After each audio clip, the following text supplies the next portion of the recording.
Howdy, I'm Sarah Loon, and this is Loon's Leaves. Let's talk fall into winter plant care.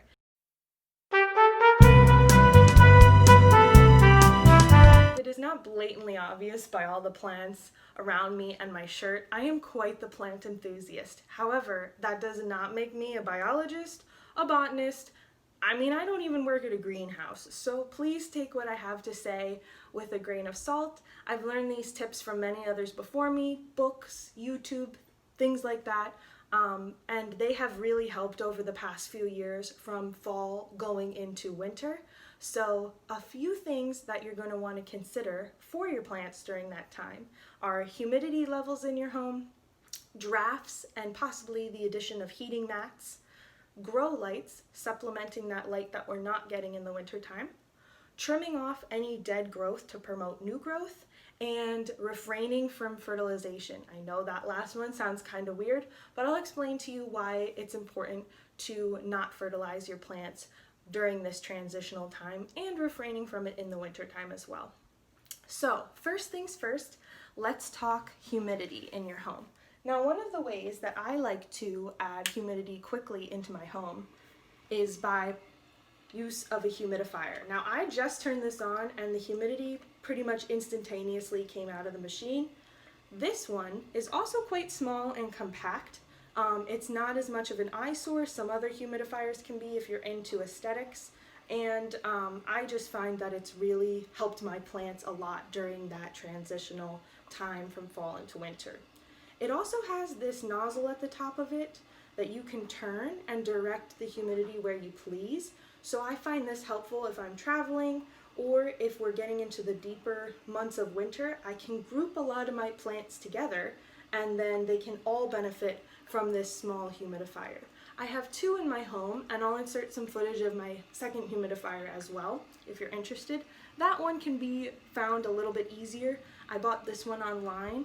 The other one that I have is from Target. I think it's around $15, so pretty affordable price for a humidifier. You can also take the lid off of this one and have the humidity flowing out freely around your room, so that can help if you have a larger spread of plants. Let's say that you can't afford a humidifier or you don't have a humidifier. You can simply boil water on your stove with the lid off to quickly add humidity into your home. Or you can drag some of your plant friends into the bathroom with you when you shower. I know that sounds a little bit weird, but the tropical plants especially are going to benefit from that warm humidity that's coming from your hot shower, especially if you take a shower with the fan off and kind of fill the whole room. As well as orchids. Orchids will benefit from that year-round. Something that many high-risk, I like to call them high-risk plants if they're more expensive and they're harder to care for. If you have a high-risk plant, going and bringing them into the bathroom with you while you shower can really help them throughout those winter months. This is the other humidifier that I own by Honeywell that I found at Target.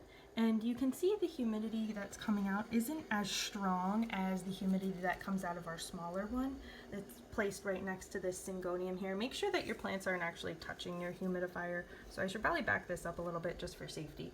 And it does fog up our window quite a bit. When it really gets going, it's only been on for about 20 minutes, but when it really gets going, it will fill up this whole window with fog, and sometimes it can cause some condensation right on top of the window frame there. So this one, as far as dispersing the humidity, doesn't work as well. However, it's going to do you a solid in a pinch.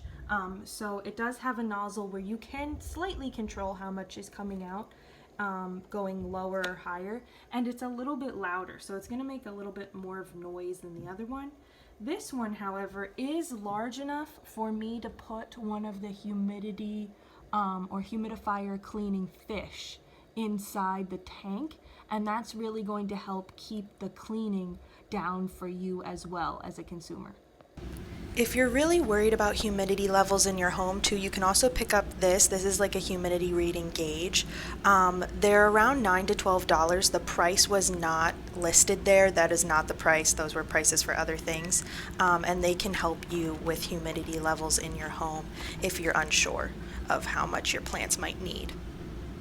Additionally, something you're going to want to consider for fall going into winter is heat. So keeping your plants away from drafty areas in your home is kind of a no-brainer, but can be a challenge if you need them to be near windows and doors that have access to sunlight.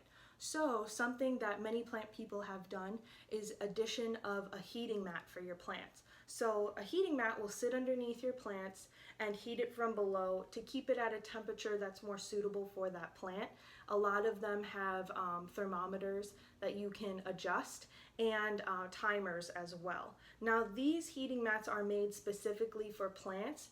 Most of the time they're used for germination of seeds in the late winter, early spring when you're going to go ahead and start your gardens indoors, but they can be used for any plant.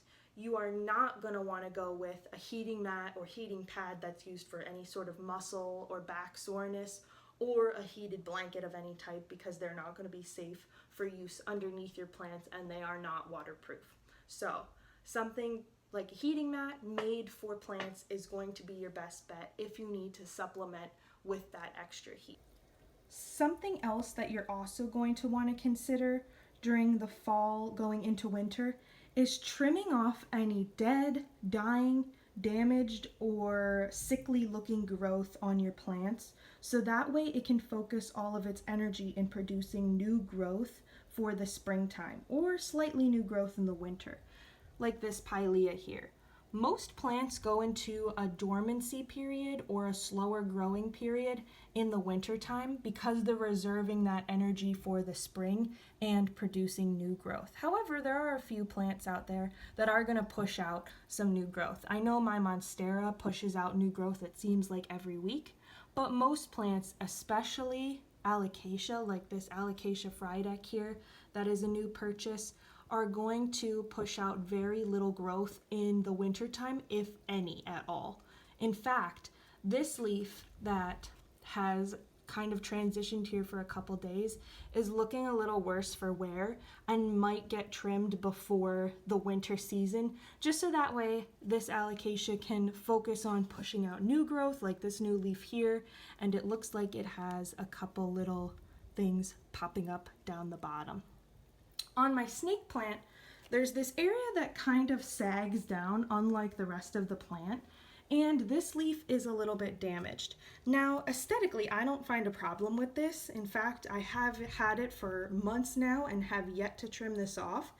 But for the sake of it going into wintertime and wanting it to focus more energy into producing new growth, especially because snake plants are already slower growers, I will consider taking this whole leaf off just so that way it's ready for spring. Grow lights are also something that can really benefit your plants in the wintertime and year round if you have a home that's a little bit more dark. It doesn't have as many windows.